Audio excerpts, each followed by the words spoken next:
Hi beauties, it's Jean with Beauty and the Stamper, and today I wanted to show you some embossing folders. They are from the online exclusives. This one has 3 different 3D folders.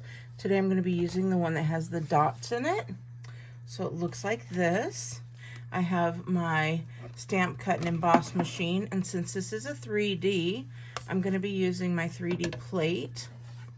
And then I'm going to just take a piece of vellum, and I'm going to stick that right in here and line it up the best that I can, and in between those plates I'm going to stick that embossing folder, and then I'm just going to run that through the stamp, cut, and emboss machine until it comes out the other side, and you'll hear it click through, and then it's done.